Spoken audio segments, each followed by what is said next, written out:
Olá, seja bem-vindo à quarta e última teleaula da disciplina de Cinesiologia e Biomecânica aplicados ao exercício e ao esporte. Meu nome é Túlio Moura, eu sou responsável por essa disciplina e nós chegamos à nossa última teleaula. Durante toda a disciplina eu falei para vocês dos aspectos relacionados tanto à cinesiologia, aquilo que está ligado mais à localização, à anatomia funcional e também da biomecânica, quando a gente traz alguns princípios mecânicos lá da física e aplica ao movimento humano. Bom, então eu falei de membros superiores, falei de membros inferiores, coluna vertebral, e hoje eu vou falar de tarefas específicas, como por exemplo a marcha humana e também o movimento no meio fluido, como aparece para você aí no quadro. Bom, então vamos ao quadro, vamos lá. Bom, como você conhece o nosso sistema de ensino, essa é a aula 4, como nós utilizamos o livro como uma referência para a disciplina, é a unidade 4 do livro. Você está vendo essas essas imagens aí no quadro. Então nós temos um homem parado e pessoas aqui nadando. Quando eu penso numa pessoa parada, em posição estática, onde está posicionado o nosso centro de gravidade? Eu já falei um pouquinho do centro de gravidade nas aulas anteriores. Hoje eu vou retomar bem nesse assunto, tá? Para vocês terem a noção de onde realmente o nosso centro de gravidade, ou também conhecido como centro de massa, fica localizado. Aliás, o que é o centro de massa? O nosso centro de massa ele é alterado de acordo com o movimento que a gente faz. Então você está vendo aí pessoas nadando, você vê uma pessoa que está parada ao lado. Se uma pessoa fosse correr ou andar, o centro de massa, o centro de gravidade, ele é alterado com o movimento? Partindo para essa outra figura, onde tem pessoas nadando, atletas nadando, como que a gente flutua na água? E quais as forças que vão atuar no meio fluido? Então, enquanto eu nado ou enquanto estou flutuando, quais as forças que são as forças atuantes? Então, como eu falei para vocês, essa aula ela vai bem para o âmbito da prática. Eu vou falar bastante de cinemática da marcha. Você lembra que a cinemática é a descrição, trabalha com a descrição do movimento sem se preocupar com as causas. Ou seja, eu não vou me preocupar com as forças que vão atuar. Quando eu falo de força, aí eu me preocupo, levo em consideração a cinética. Então, vou falar um pouquinho da cinemática da marcha, dos aspectos, dos componentes que estão presentes nessa tarefa em específico. Falarei também de como que a gente mantém o nosso equilíbrio. Então, é importante você ter a noção sobre diferentes bases de sustentação. E vou falar do movimento no meio fluido. Tanto as forças que atuam, como também como que a gente flutua. Tá? As forças propulsivas, forças de arraste. Então, a gente tem nessa aula aspectos bem da parte biomecânica, mas também que você vai utilizar e muito no âmbito prático, tá certo? Então, muita atenção aos nossos conteúdos, vai ser uma aula muito importante para a sua formação.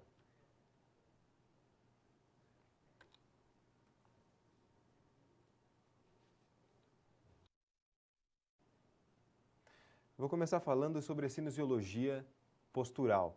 Então, vamos ao quadro. O centro de gravidade, como eu falei para vocês, ele também é conhecido como o centro de massa. E ele consiste, basicamente, no ponto ao redor do qual a massa e o peso de um corpo estão equilibrados em todas as direções. Além disso, ele recebe muita atenção em movimentos esportivos. Tá? Bom, como assim o centro de massa? Ele está mais ou menos localizado na junção lombo-sacral. Tá? Então, você sabe onde nós temos a coluna lombar e onde nós temos a região sacral. Ele fica entre essa região. Ele pode ser alterado de acordo com o movimento que eu faço? Pode. Por isso que ele é tão estudado em movimentos esportivos. Porque dependendo do movimento, eu posso levar em consideração que eu preciso manter o meu centro de massa para ficar equilibrado, ou eu posso até perturbar esse centro de massa para eu ter alguma vantagem. Exemplo, no judô ou no sumô, os lutadores tendem a ampliar a sua base de sustentação para tentar manter seu centro de massa o mais parado possível, o mais equilibrado possível, tá? Bem nessa região da junção lombo-sacral, para que ele não seja derrubado. Então ele tem lá esse objetivo, ó, não quero ser derrubado, então eu vou aumentar minha base de apoio e manter lá. Agora, quando eu penso em saídas, por exemplo, uma saída de bloco no atletismo ou na natação, isso muda. Por quê? O atleta, tanto na natação como no atletismo, ele coloca o tronco um pouco mais à frente, passando da linha do pé, justamente levando o seu centro de massa a uma perturbação maior e mais para frente, gerando um pequeno desequilíbrio. Mas esse desequilíbrio é uma vantagem, porque assim que ele escutar o estímulo, ele vai precisar sair. Então, quanto mais rápida a reação dele, melhor. E esse desequilíbrio, ele é justamente para isso, para deixar essa reação um pouco mais rápida. Então, algumas alterações na posição do centro de massa são bem-vindas, tá? Seja ficar parado, seja aumentar a base de apoio, enfim, tudo isso tem sido objeto de análise dentro da área esportiva. Vamos voltar ao quadro. Outro exemplo está aí. Aqui são duas formas de transposição no salto em altura. Essa primeira forma de transposição, essa daqui, ela é chamada de rolamento ventral. E ela é bem antiga, bem antiga. Com esse tipo de transposição, os atletas chegavam a marca de 2,28 m, por exemplo. É o recorde com esse tipo de transposição. Aí, em uns Jogos Olímpicos, um atleta chegou e apresentou este outro tipo de transposição, chamado Fosbury Flop. E aí, o recorde atual do salto em altura é de 2,45 m. Ok, professor, mas o que o centro de massa tem a ver com isso? Porque o centro de massa tem relação com o modo de transposição que tem aí no salto em altura. Porque nesse outro modo, chamado Fosbury Flop, o competidor ele conseguia elevar mais o seu centro de massa. O centro de massa não está localizado na junção lombo-sacral? Era exatamente nessa região que ele passava em cima do sarrafo. Então ele conseguia uma vantagem biomecânica. Logo, ele conseguia uma altura maior. Então foi realmente uma mudança do ponto de vista biomecânico, não foi nada fisiológico. Não, foi mudado do ponto de vista biomecânico. Por quê? Porque daquela forma ele conseguia atingir uma maior altura. Tanto que tem uma diferença de quase 20 centímetros entre o recorde de hoje, com esse tipo de transposição, e o recorde quando a outra transposição era realizada. Então tem muita diferença. Quando a gente leva em consideração que o movimento também muda a posição do centro de massa, aí a gente pode já compreender até algumas dores que podem acontecer quando a gente corre, dependendo da posição do quadril e de como o seu joelho estende à frente. Então, tudo isso entra nessa parte da biomecânica e da análise tanto de movimento esportivo, como também para clínicas. Quando eu vou estudar a marcha de alguém, vocês verão que a marcha ela é muito importante, não só para análise de esportiva, para ver como alguém pisa ou não, mas em todas as populações. Então a biomecânica ela entra aí com bastante importância na parte prática. Vamos voltar ao quadro. Você vê nessa imagem o que eu falei para vocês. Olha a posição do centro de massa, do centro de gravidade. Ele é esse CG aqui, que é representado por essa bolinha. Ele está localizado na região lombosacral. Eu sei que aí eu tenho parte da minha coluna lombar e eu estou bem próximo da região sacral, tanto que tem esta imagem aqui. Então nós temos uma definição bem interessante sobre o centro de massa. Agora que você sabe que o centro de massa ele pode ser mudado e alterado de acordo com o movimento que eu faço, dá uma olhada na estabilidade. A estabilidade ela é considerada a resistência tanto à aceleração linear quanto angular ou como a resistência em romper o equilíbrio. Em alguns movimentos, os atletas procuram aumentar ou diminuir a estabilidade de forma proposital. Isso vai ao encontro do que eu falei para vocês sobre quem é atleta de lutas, natação, atletismo, que de forma proposital essa estabilidade ela é perturbada. Se ela é perturbada, logo eu tenho uma alteração no meu centro de massa, no meu centro de gravidade. Eu tenho alguns fatores que vão afetar a estabilidade, como o tamanho da base de sustentação, exatamente como eu falei para vocês no exemplo do judô ou do sumô, a localização horizontal do meu centro de gravidade e também a altura do centro de gravidade em relação à base de apoio. Quanto maior a altura do centro de gravidade em relação à base de apoio, mais fácil é para que ocorra o desequilíbrio. Tá? Mais fácil para que ocorra o desequilíbrio. O equilíbrio, que ele está até representado dentro da própria característica da estabilidade, a gente pode compreender como a capacidade do indivíduo de controlar essa estabilidade, de se manter naquela posição que ele está. A base de sustentação, ela é muito importante para o equilíbrio.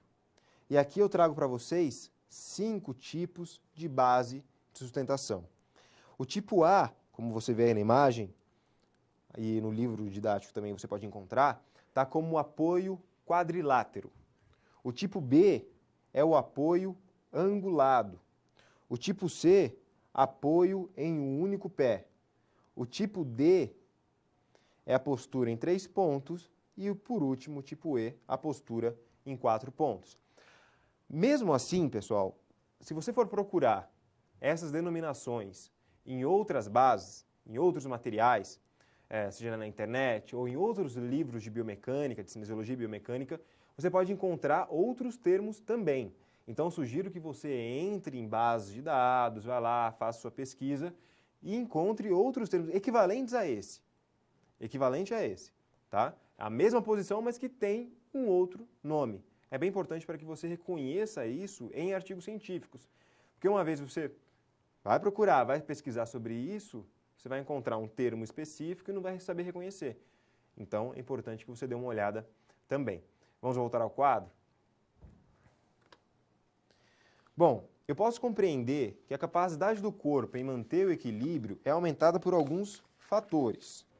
Por exemplo, uma maior massa corporal, um maior atrito entre o corpo e a superfície ou as superfícies de contato, o aumento do tamanho da base de apoio na direção da linha de ação de uma força externa. Lembra que eu falei do aumento da base de apoio? Posicionamento horizontal do centro de gravidade próximo à borda da base de apoio sobre a força externa atuante e posicionamento vertical do centro de gravidade o mais baixo possível. Como eu falei para vocês, quanto mais alto, quanto maior a diferença entre o meu centro de gravidade e a minha base de apoio, mais fácil ficaria aquele possível desequilíbrio. Então, dá para compreender como que a gente pode ser desequilibrado e nesse conceito você pode entender como que funciona essa parte da cinesiologia postural. Como que eu faço para me manter em equilíbrio, onde que fica localizado o centro de massa ou o centro de gravidade. O que você encontrar, vale. Tá? Então, às vezes eu falo centro de massa, saiba que é o centro de gravidade. No livro, às vezes fala centro de gravidade, saiba que é o centro de massa. Ok? Então, nesse conceito, você pode ver um pouquinho mais sobre esses termos.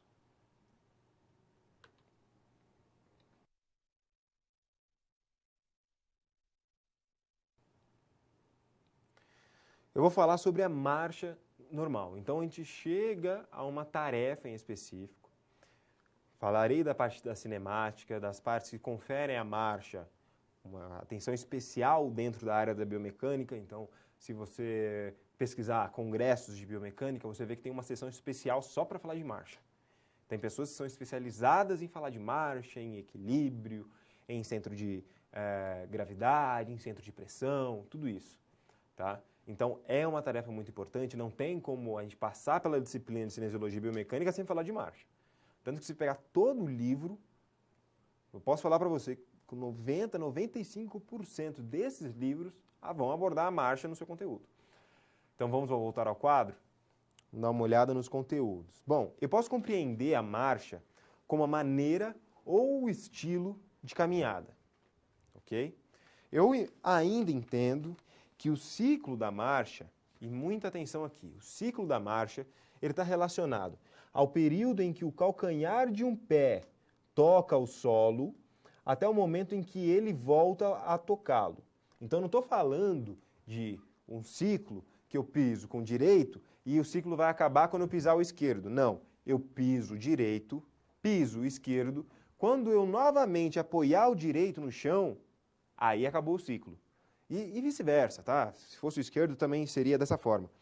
Mas imagine que tem uma pisada, piso com a outra perna, quando eu voltar com a mesma perna da primeira pisada, aí acaba o meu ciclo da marcha.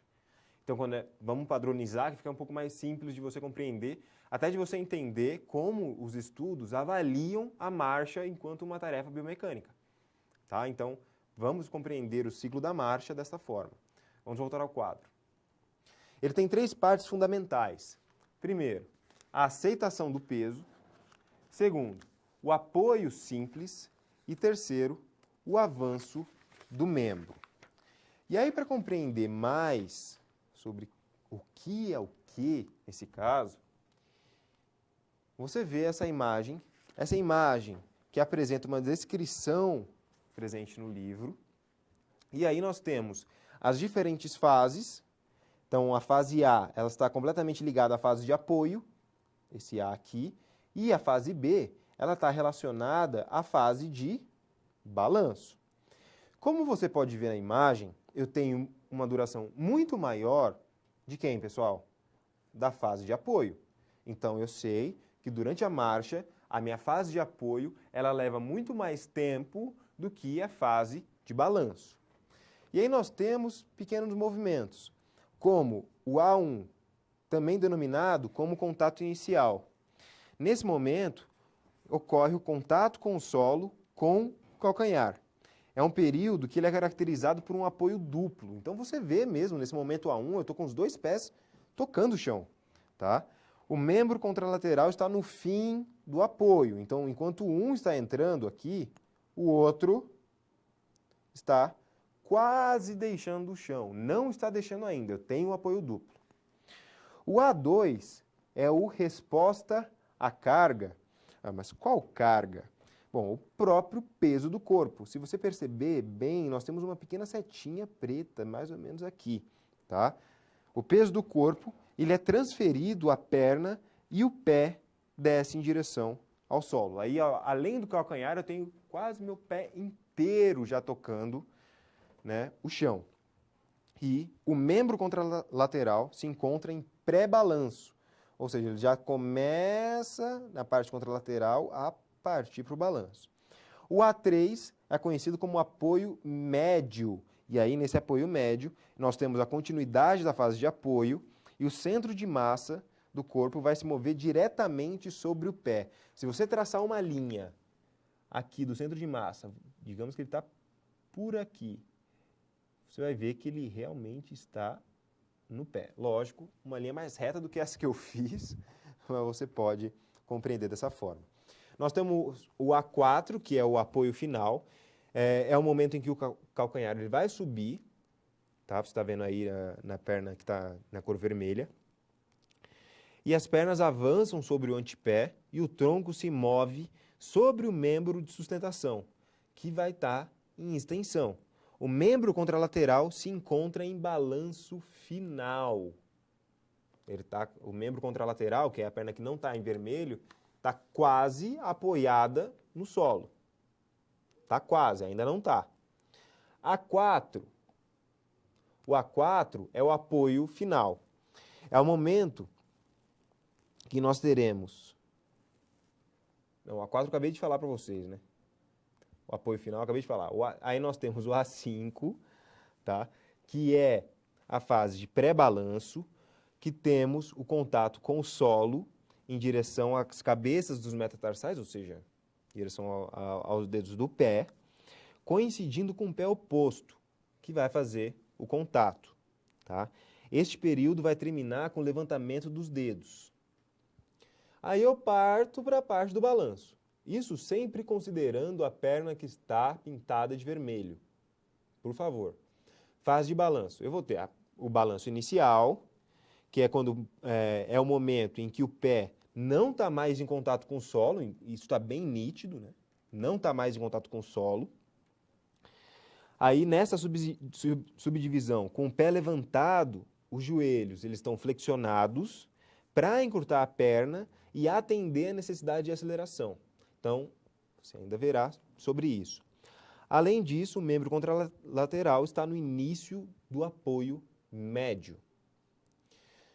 O B2, que é o balanço médio, é quando ocorre quando a tíbia se apresenta perpendicular ao solo e durante a parte média do balanço.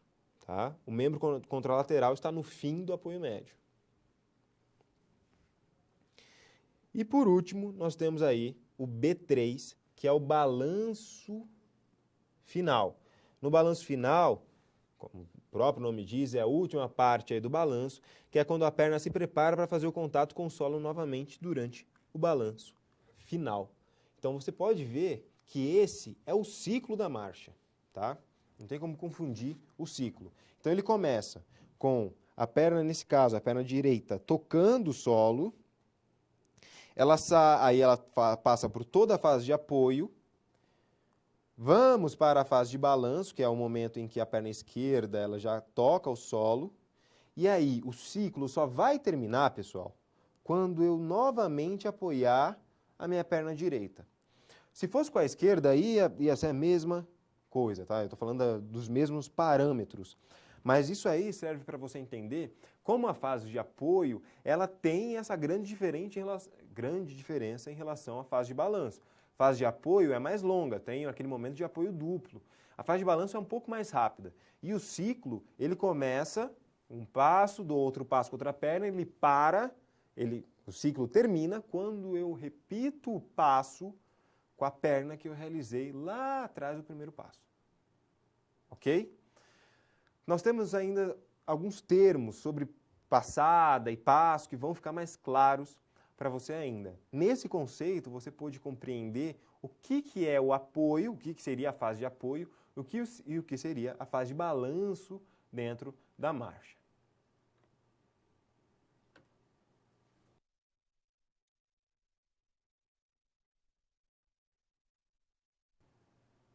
Vou falar sobre as características do movimento da marcha.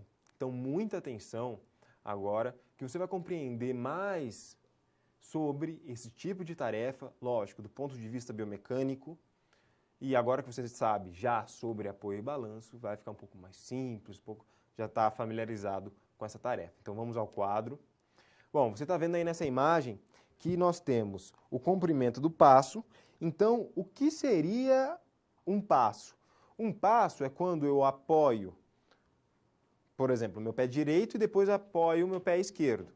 O comprimento do meu passo é a diferença entre meu contato inicial com o pé direito e o contato inicial com o pé esquerdo. Esse é o comprimento do passo. Eu tenho o comprimento da passada ainda. O comprimento da passada, ele é resultado do início de apoio com o meu pé direito, piso esquerdo, e aí a passada, ela só termina depois que eu apoio o meu pé direito. Então, o significado da passada, ele está bem relacionado com o que é o próprio ciclo, né? Ele está bem relacionado a isso. Então, cuidado para não confundir o que é passo e o que é passada. Tá? O que é passo e o que é passada. Nós temos ainda a largura do passo. A largura do passo, ela é a distância entre os dois pés, e nessa imagem você está vendo que é entre o direito e o esquerdo, mensurada do ponto médio de contato de um calcanhar, até o ponto médio do calcanhar do membro contralateral. Então, se eu sei que o calcanhar está aqui, pessoal, vamos colocar um ponto médio aqui e aqui. É como se eu trouxesse essas linhas, uma para trás, outra para frente, e tirasse a diferença entre elas. Essa é a largura do passo. E é bem interessante que na área da biomecânica, agora, né, já que a gente compreende bastante sobre a caminhada é uma tarefa que ela é estudada na biomecânica há muitos anos. Atualmente, os estudos têm sido mais voltados à corrida. E na corrida, eles têm visto bastante largura de passo. Por quê? Dependendo da largura do passo, você tem uma fase de apoio maior ou não. Tá? Então, isso também é visto. E até sobre alguns tipos de marcha. A gente consegue ter diferenças biomecânicas quando eu falo de diferentes marchas neurológicas, por exemplo. Pessoas que apresentam alguma doença ou algum tipo de deficiência que apresentam a marcha de uma determinada forma. A marcha também é estudada desse jeito. Então, a biomecânica está muito ligada a essa tarefa, ela é muito objeto de estudo dessa nossa área. Então, é muito importante que você compreenda os parâmetros da marcha. Saber o que é um comprimento de passada, saber o que é um passo, saber o que caracteriza um ciclo. Você tem que saber que o apoio ele é maior do que a fase de balanço. Isso aí é o básico para a gente compreender a marcha humana. Vamos voltar ao quadro. Tem uma outra variável aí muito importante, como o ângulo de progressão. O ângulo de progressão, ele é o ângulo entre a linha de progressão em uma linha reta e uma linha que corta, né, lógico, no sentido figurado, o pé no ponto médio do calcanhar. Então, são 3 variáveis muito utilizadas na biomecânica.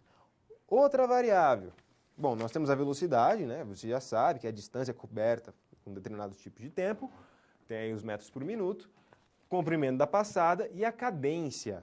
Atenção, pessoal, cadência é um número de passos por um tempo específico. Normalmente, a cadência se dá por passos por minuto.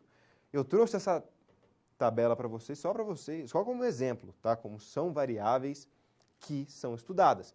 Por exemplo, nesse estudo, nós temos 293 participantes, com 135 homens, 158 mulheres. Foi verificado que os homens apresentam uma velocidade maior de caminhada que as mulheres, o comprimento de passada também é maior e a cadência é menor. Ou seja, como esse comprimento de passada é maior, eles realizam um menor número de passos por minuto em determinadas situações, quando comparado às mulheres. Tá? Então, é só uma tabela ilustrativa para você compreender o que é o comprimento de passada, isso você acabou de ver, a velocidade, que eu falei para vocês, e também a cadência. Tá? Então, dá para compreender aí. Outro aspecto importante, a velocidade, ela vai alterar o tempo das diferentes fases da marcha.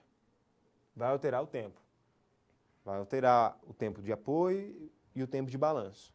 Ah, professor, mas vai mudar a sequência? Não tem como mudar a sequência. Não tem como eu ter um balanço, e aí depois um apoio.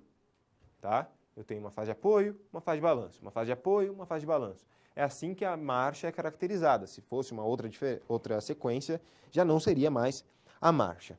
Você pode também encontrar as contribuições articulares durante a marcha. Ou seja, o que acontece com as minhas articulações enquanto eu caminho. Então vamos lá. Você está vendo que o movimento da pelve, ele se baseia em inclinação anterior e inclinação posterior. Você está vendo que o movimento articular do quadril, ou seja, o quadril ele realiza flexão e extensão durante a marcha. São os movimentos que o quadril realiza. Além disso, o limite de flexão do quadril ele está muito próximo à metade da fase de balanço. E o pico de extensão ele está um pouco antes do final da fase de apoio. Então, tem essa grande característica aí para o quadril. Nós temos ainda o movimento articular do joelho, que também está ligado à flexão e extensão, com uma rápida extensão no final da fase de balanço. E o movimento articular do tornozelo, que aí ele vai manter uma posição neutra de dorsiflexão no momento de contato inicial e vai modular entre flexão dorsal e flexão plantar. Então, quando eu penso na marcha, eu tenho essas contribuições articulares. A gente não pode esquecer também dos membros superiores. Os membros superiores, eles fazem um movimento antero-posterior nesse momento da marcha. Tá? Então, deu para ver nesse conceito como que a marcha ela vai funcionar aí do ponto de vista de contribuição articular e também de variáveis que vão influenciar essa tarefa. Então, se eu tenho a marcha, tenho as variáveis que vão influenciar ela, eu já conheço muito mais desse tipo de tarefa. Agora eu sei, do ponto de vista biomecânico, o que importa quando eu vou analisar a marcha de alguém. E aí você deve estar se perguntando, tá, mas por que isso? Qual que é a aplicação prática disso? Bom, a marcha já é bem prática, né? Já é uma tarefa muito prática. Mas quando nós temos, por exemplo, um grupo de corrida, então você tem lá pessoas que vão correr, pessoas que reclamam muito de dores na tíbia, por exemplo. Uma das formas de analisar isso é verificando a passada dela, mas às vezes até na marcha dela dá para identificar algum desvio biomecânico, algum parâmetro que não está muito certo. Então é uma forma de você verificar isso. Ou a pessoa anda e tem uma pisada um pouco pronada, um pouco supinada, então tudo isso é importante que você verifique, tá? Justamente para sair, né, da caixinha, né, pessoal? Sair, oferecer um serviço muito melhor para o seu aluno ou para o seu cliente. Existem alguns casos em que a pessoa realiza um movimento na marcha e aí realiza uma sobrecarga em determinada parte do pé, que é uma sobrecarga muito parecida de quando ele vai realizar um exercício e tem que se equilibrar. Por exemplo, vou realizar o agachamento, ele coloca uma grande sobrecarga nas partes laterais do pé. E aí o que acontece com a parte de cima? O que acontece com o calcanhar? Sobe um pouquinho. Isso é certo? Não, não é certo. Como que você pode identificar? Vê a marcha, vê ele realizando o exercício. Algumas explicações podem estar relacionadas à forma como ele anda. Então, esse conceito você pode ver algumas aplicações práticas para a marcha também.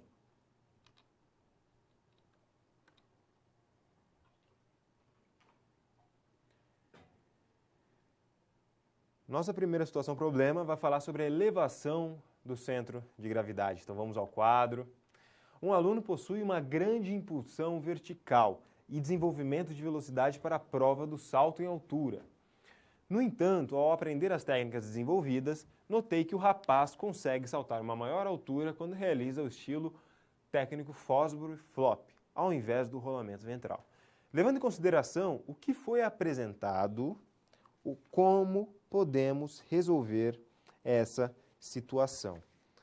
Então, foi falado para vocês, você também tem isso no seu material didático, que um dos exemplos ligados à análise esportiva relacionada ao centro de massa foi essa mudança de estilo de transposição quando a gente fala do salto de altura.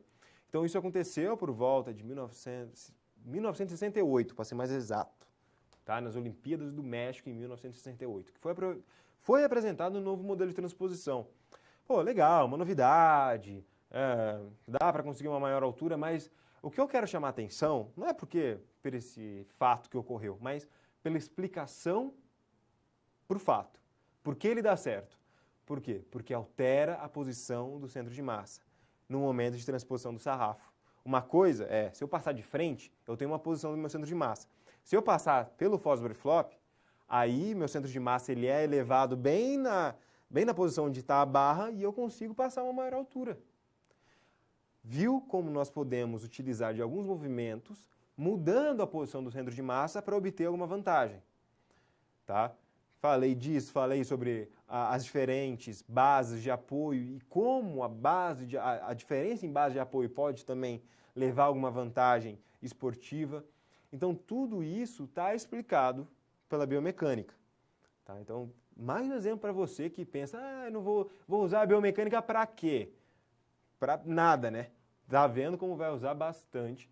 Para você compreender o movimento ou compreender o movimento que é realizado em academia, você vai ter que utilizar a biomecânica, meu amigo. Não vai ter como fugir, tá? Então, se você quer ser um bom profissional, analise essas partes biomecânicas. Se você vê alguma deficiência em movimento de um aluno seu ou de um atleta seu, uma dica seria, por exemplo, filmar esse movimento e verificar o que pode estar acontecendo. Tá? E a biomecânica, ela abrange tudo isso. Então, nessa situação problema, foi bem tranquila de resolver.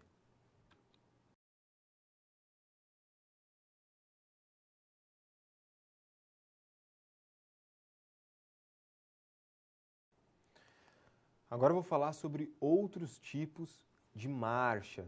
Então vamos ao quadro. Está vendo aí outros tipos de marcha. Bom, nós temos a marcha neurológica, que aí são indivíduos que apresentam paralisia cerebral. Tá? E como que ocorre? Partindo da base da cinemática, da descrição do movimento para indivíduos que apresentam paralisia cerebral.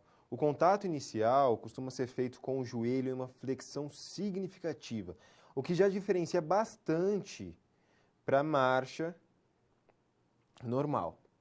Tá? E aí, seguido de uma extensão ou flexão excessiva ao longo da fase de apoio. E vale a pena salientar que, durante a marcha normal, nós não temos um movimento de fase excessiva. Então, nenhuma das articulações apresentam uma flexão ou extensão excessiva. O que é diferente, a flexão excessiva é uma característica da marcha neurológica. A fraqueza muscular no gastrocnêmio, ele vai impedir a restrição do movimento na tíbia.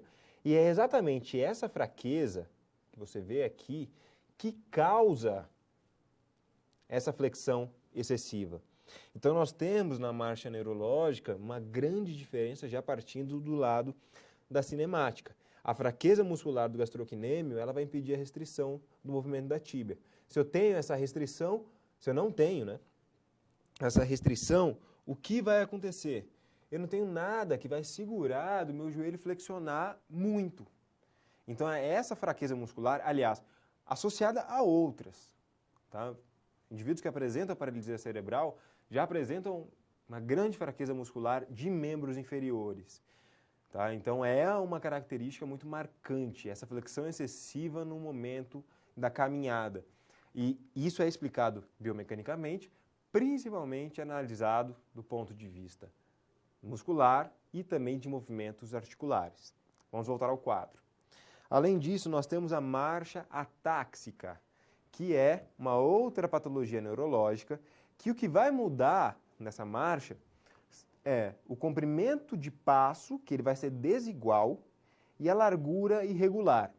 Normalmente, dentro da marcha normal, o comprimento, lógico, se você não tropeçar, se você não ver algum obstáculo por aí, normalmente ele vai seguir um comprimento muito parecido.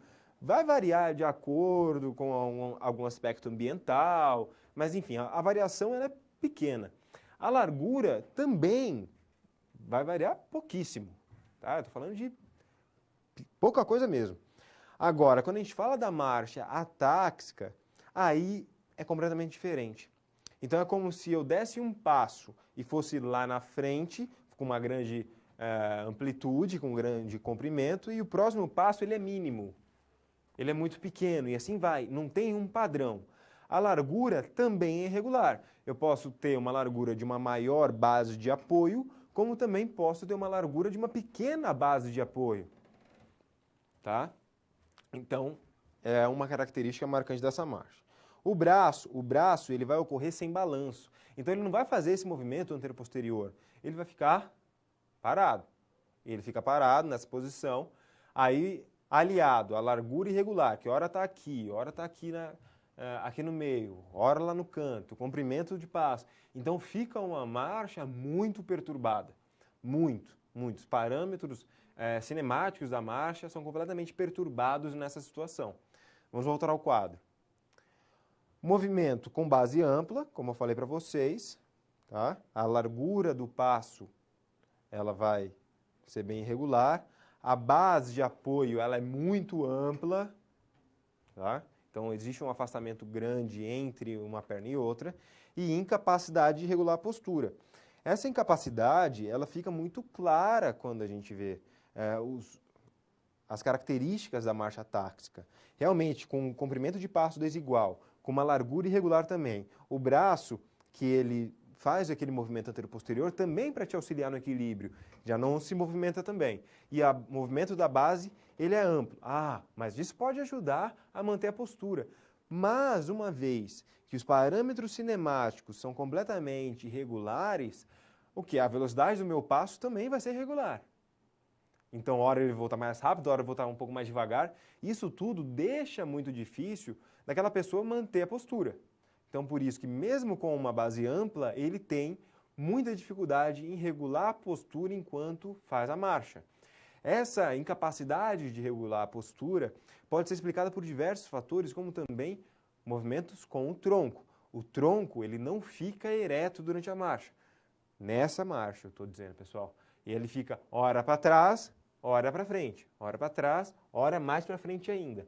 Então, a gente não consegue enxergar um padrão de movimento, mas sim características irregulares que vão mostrar como que é essa marcha atáxica. Vamos voltar ao quadro. E nós temos a marcha ortopédica. Normalmente, ela está relacionada às fraquezas musculares e restrições articulares. Um exemplo disso é a marcha antálgica. Gente, marcha antálgica é um nome que a gente dá para quando a gente manca. Então, se você já torceu o pé, se você já tropeçou e saiu com alguma dor, normalmente você mancou. Mancar é a marcha antálgica. Isso pode ser resultado de fraquezas musculares. Então, quando a gente tem uma lesão muscular e aí a gente está recuperando dessa lesão, é comum, às vezes, aquela pessoa mancar. Até depois que passa aquele estágio de dor, ela continua mancando ainda. E continua, e continua, e continua. Por quê? Apresenta uma grande dificuldade em completar aquele comprimento de passada, né? Visto ainda que antes ela já mancava porque apresentava dor. Então, às vezes, mesmo sem a dor, aquela pessoa manca um pouquinho. E restrições articulares. Imagina que você torceu o pé. Você não vai conseguir realizar alguns movimentos para completar o ciclo da marcha. Ah, eu levei uma pancada muito forte no meu joelho e ele está doendo muito. No momento de realizar a flexão vai ser um pouquinho mais complicado. Você vai sentir o seu membro inferior um pouco mais rígido. Então, nós temos umas características bem marcantes quando a gente fala em marcha antálgica, que é o mancar em si. Quando nós temos a marcha ortopédica, ela pode vir acompanhada, só você lembrar do aspecto do tornozelo em si, de órteses e próteses também, tá? Então, muito importante que você compreenda aí como que funciona a marcha ortopédica. Então, nesse conceito, você pode dar uma olhada nos diferentes tipos de marcha. Nós não temos apenas a marcha normal, onde você sabe que é apoio, que é balanço, que está tudo certo. Não. Temos diferentes tipos de marcha e essas marchas vão apresentar características específicas. Reforço para vocês, dá uma olhada no livro, é importante que você fique familiarizado com as características presentes em cada tipo de marcha que eu apresentei aqui.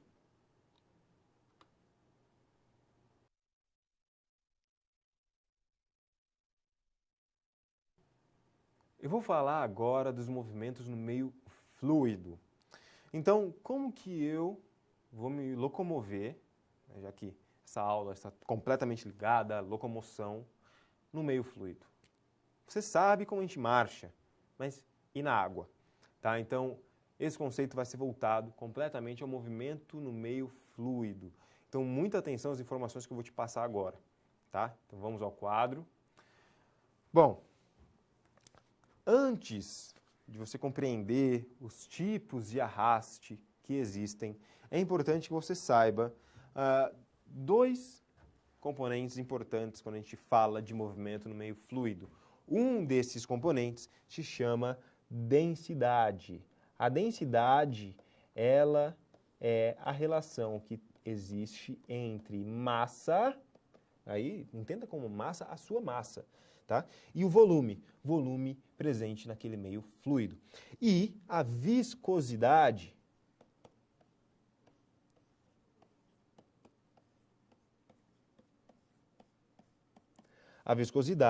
ela é a medida da resistência do fluido ao fluxo, tá? Então, dois pontos bem importantes. Bom, nós temos algumas forças que vão atuar no movimento em meio fluido, como a força de arraste, que é uma força que vai se opor ao movimento no meio fluido. Então, é a resistência que eu tenho enquanto eu tento me deslocar na água, ou no meio fluido que você possa escolher. Tá? Então, digamos que eu estou na água, vou tentar nadar, tem uma força que vem contra o deslocamento que eu quero. Então eu quero ir para frente, tem uma força que vai falar, não, você vai para trás. Lógico, eu vou produzir uma força maior, e aí nós temos a força propulsiva, que vai que vai gerar o nosso deslocamento. Mas a força de arraste, ela é nessa direção, na direção de resistência, tá? Eu tenho diferentes tipos de arraste. Então vamos ao quadro. Eu tenho o arraste de superfície. O arraste de superfície, ele está relacionado ao arraste que é criado pela superfície do objeto. O arraste de onda é o arraste que é criado pelo movimento do corpo na superfície em resposta a movimentos excessivos de rotação lateral e rotação longitudinal. Então, de novo, o arraste de onda, ele é criado pelo movimento do corpo na superfície como uma resposta aos movimentos excessivos de rotação lateral e rotação longitudinal. Um exemplo disso é quando o corpo ele vai se deslocar entre dois fluidos com densidades diferentes, ou seja, um fluido que apresenta uma alta pressão e um fluido que apresenta uma baixa pressão. Tá? Esse é um exemplo de arraste de onda. E nós temos ainda o arraste de forma. O arraste de forma é relacionado à área da superfície frontal do objeto que se move na água. Então, quando alguém se move, nós temos esses arrastes que podem influenciar o movimento. E aí eu falo do movimento como a amplitude do movimento, a técnica daquele movimento, partindo de coordenação, eu digo, tá? Se nós temos um grande arraste, uma grande força de arraste que vai estar presente naquele movimento, o próprio movimento do nadar, ele vai ser um pouco prejudicado. Aquela pessoa vai ter que gerar um pouco mais de força, tá? Então, isso tudo pode influenciar o deslocamento de alguém no meio fluido. Além disso, tem um outro fator muito importante que tem que ser lembrado. Vamos ao quadro. A água e o ar, eles possuem as mesmas características mecânicas enquanto fluidos. Tá? Então, quando a gente corre, também nós temos uma resistência do ar que vai impedir com que a gente... que vai falar, não, fica aí, tá? Que vai prejudicar um pouco o nosso deslocamento para frente. Alguns anos atrás, nós tivemos a invenção, a criação daqueles maiôs tecnológicos na natação, e aí, nossa, um monte de recorde começou a cair. Um monte.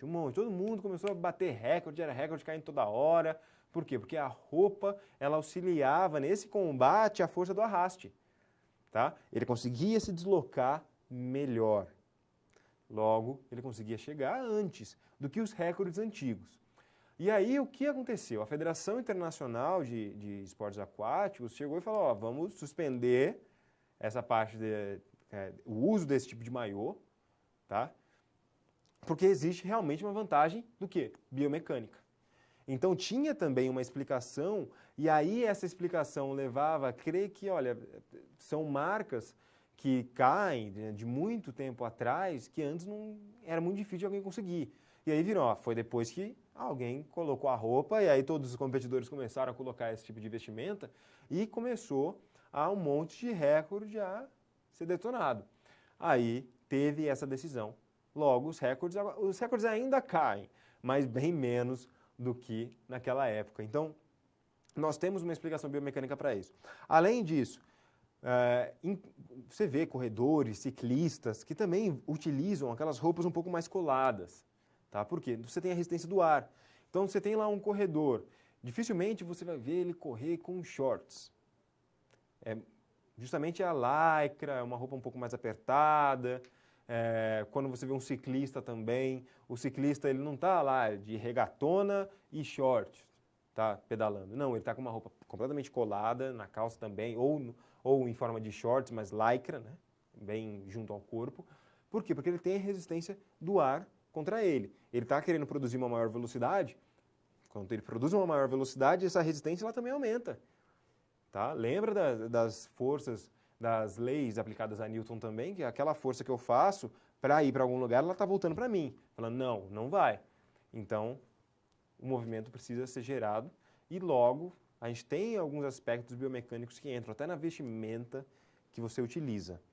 Tá? Então, temos aí essas explicações biomecânicas falando sobre resistência do ar e resistência da água também e força de arraste que nós temos em meio fluido.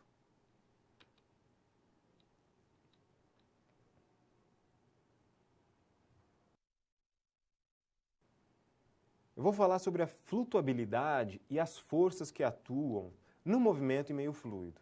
Então, como que a gente consegue flutuar, ficar numa posição na água? E quais são as forças que vão atuar quando eu estou na água? Você já sabe as forças que atuam quando eu estou andando, quando eu estou parado aqui dando aula para você, quando você está sentado aí me escutando. Mas e na água? Se a gente estivesse na água, quais forças que iam atuar? Então, vamos ao quadro. Bom, duas forças vão atuar quando a gente fala em flutuabilidade. Antes de que você compreenda a flutuabilidade, saiba primeiro as forças que vão atuar. Bom, nós temos a força peso,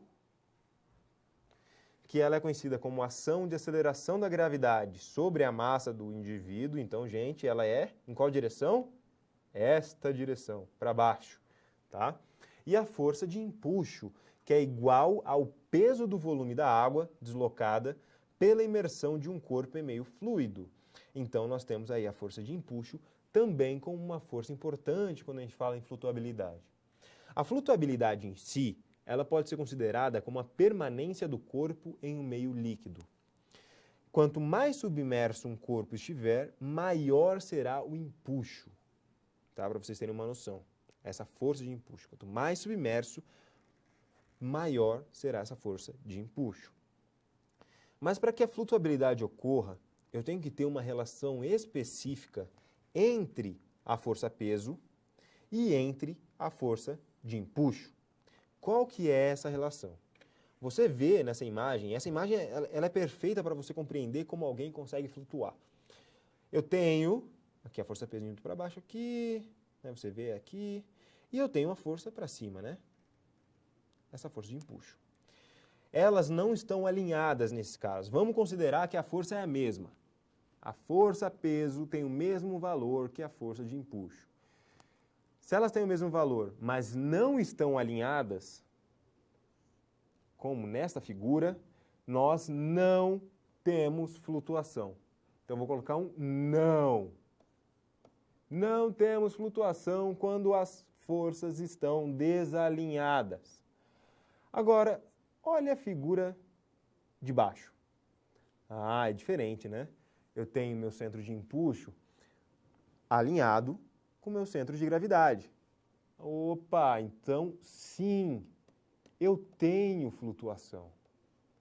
Então agora eu sei que para que eu flutue na água, eu tenho que apresentar o meu centro de empuxo, o centro daquela força, e o meu centro de gravidade, onde tudo está equilibrado, na mesma linha. A força de empuxo e a força peso precisam estar alinhadas, ou seja, o centro de empuxo e o centro de gravidade precisam estar alinhados. Se não está alinhado, não tem flutuação. Então fica bem claro aí, nesse esquema de flutuação, o que é necessário para que a flutuação ocorra. Então já é uma informação que você não esquecerá. Lembra sempre dessa figura, desenha no seu caderno, risca na parede, não aí no seu polo, lógico, né? Mas entenda como que ocorre a flutuação. Bom, além disso, eu tenho algumas forças, como a força de sustentação.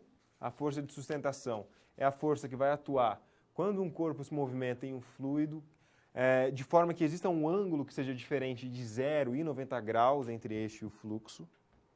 E eu tenho uma outra força, que essa aí você já vai conhecer um pouco mais, que é a força propulsiva. Ela está ligada à terceira lei de Newton. Pessoal, última teleaula, qual que é a terceira lei de Newton? Você sabe, a lei da ação e reação. Quando o nadador movimenta suas mãos e braços para trás na água, uma força resultante para frente é gerada pela água, gerando deslocamento. E isso também vai servir para a perna, que vai aplicar, né, que vai gerar a força propulsiva de membros inferiores para que eu me desloque. Então, nesse momento, eu tenho o braço se movimentando, eu tenho pernas se movimentando. Quanto mais rápido isso acontecer, maior a força propulsiva que eu vou estar gerando para que eu me desloque cada vez mais rápido. Então, a força propulsiva ela é muito importante para o deslocamento total. Quando eu me refiro ao meu deslocamento total no meu corpo sobre o meio fluido. Tá? Então, nesse conceito, você pode compreender as relações que as forças possuem com o movimento no meio fluido. Tá? Falar sobre arraste, falar sobre força de sustentação, falar sobre força propulsiva. Tudo isso são forças que vão atuar para que eu me desloque mais rápido ou para que eu me mantenha flutuando. Essa flutuação, ela ocorre apenas em uma situação. Como? Quando o centro de empuxo, né, que está indo para cima, está alinhado com o centro de gravidade que está indo para baixo. Eles têm que estar assim. Ah, professor, e se ele estiver assim? Não. E se ele estiver assim? Não também. Ele tem que estar alinhado. Para ter flutuabilidade, para ter flutuação, eu tenho que apresentar essas forças muito bem alinhadas. O centro muito bem alinhado. Então, eu sugiro que você entre também nos materiais disponibilizados, faça o estudo disso para que você compreenda. Não é decorar, é mais sim compreender. Esse esquema que eu passei, ele é muito didático nisso. Pela imagem das setinhas já dá para imaginar. Ah, o pontinho 1 e o pontinho 2 estão equilibrados. Tem flutuação, estão alinhados. Pontinho 1 e pontinho 2 estão desalinhados, não tem flutuação. Então, foi aí um conceito que você pôde compreender da flutuabilidade e das forças que atuam no meio fluido.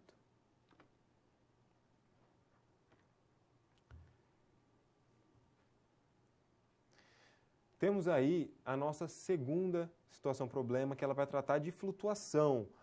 Muito importante. Vamos lá, vamos ao quadro. Você vê aí, como que eu posso aplicar meus conhecimentos aprendidos até aqui no entendimento de como o corpo realiza flutuação. Como já dito nessa teleaula, a flutuação ela vai ocorrer quando a força de empuxo for igual à força peso. As duas deverão estar alinhadas. Essa segunda parte ela é fundamental para que ocorra a flutuação. E aí, essa imagem tão emblemática que eu falei para vocês, tão importante que eu falei para vocês, elas precisam estar alinhadas para que ocorra a flutuação. Aqui não temos, aqui nós temos, ok? Então, fica bem claro aí, né? Não tem como a gente falar que não, de como existe a flutuação nesse caso.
Bom, pessoal, vamos dar sequência agora com o nosso recapitulando. Vamos dar uma olhada do que eu falei nessa teleaula, então vamos ao quadro. Você vê aí, eu comecei falando para vocês sobre a cinesiologia postural. Quando a gente fala da cinesiologia postural, eu falei da posição do centro de massa. O centro de massa ele também é conhecido como centro de gravidade, ou vice-versa, de exemplos de como ele é utilizado para análises de movimentos esportivos. Então, isso é um ponto que é importante, que você saiba exemplos. Falei da estabilidade, que é aquela resistência tanto à aceleração linear quanto angular, ou também como uma resistência em romper o equilíbrio. Falei sobre as diferentes bases de apoio, e ainda citei para vocês, deem uma procurada em diferentes bases de dados, diferentes fontes, que aí você vai encontrar até outros nomes para as mesmas bases que você aprendeu nessa teleaula. E é bem importante, né? Porque às vezes você, no futuro, dá uma olhada em artigos e precisa compreender de qual base ele está falando, tá? Falei para vocês sobre a marcha normal. A marcha normal ela tem aquelas partes fundamentais, como aceitação do peso, apoio simples, avanço do membro. Falei da fase de apoio e da fase de balanço, e aí eu expliquei certinho. Deu para compreender que a fase de apoio ela é mais longa que a fase de balanço, ou seja, eu tenho muito mais tempo decorrente da fase de apoio, até porque ela tem aquela fase de apoio duplo, do que aquele tempo presente nos movimentos relacionados à fase de balanço. Falei sobre as características do movimento da marcha. Então, trouxe para vocês as principais variáveis, como o comprimento do passo, comprimento da passada. Você sabe que o comprimento do passo é a diferença entre o meu apoio do calcanhar e o apoio do próximo calcanhar, seja de qual perna for, então fiz com a direita. O comprimento do passo ele vai aí até a próxima perna. E o comprimento da passada, que aí já é diferente. Se eu começo pisando com a direita, então eu tenho do meu calcanhar, do início do meu passo com a perna direita, passo com a perna esquerda. Quando eu apoiar de novo a direita, aí eu tenho uma passada. Tá? Largura do passo, falei de ângulo de progressão. Sobre variáveis também muito importantes, como a velocidade, o comprimento da passada e também a cadência de passada. Então, eu quero que vocês sempre lembrem que a cadência de passada ela está relacionada ao número de passos que eu realizo por minuto. Não por minuto, por unidade de tempo. Você pode utilizar minutos, horas, enfim. Você consegue entender a cadência de passos. E falei sobre as contribuições articulares que nós temos durante a marcha. Então você sabe que o quadril ele faz o movimento de flexão, extensão, o joelho de flexão, extensão, membro superior, ele faz movimentos no sentido antero-posterior. Tá? O tornozelo, ele faz movimentos de dorsiflexão e plantiflexão. Falei sobre os outros tipos de marcha, falando sobre a marcha neurológica, que apresenta muitas diferenças biomecânicas comparada à marcha normal. Falei de marcha atáxica, marcha ortopédica, e dei o exemplo sobre o mancar. Falei sobre o movimento no meio fluido, para que você compreenda sobre o arraste, como o arraste funciona e como que eu posso comparar, por exemplo, uma resistência que nós temos numa água com uma resistência que eu tenho no ar. E, por fim, eu citei sobre a flutuabilidade e as forças que estarão influenciando no movimento em meio fluido. Então, você sabe que para eu ter a flutuação, eu preciso que meu centro de empuxo e meu centro de gravidade estejam alinhados. Se eles não estiverem alinhados, eu não tenho flutuação. E as forças que vão atuar também.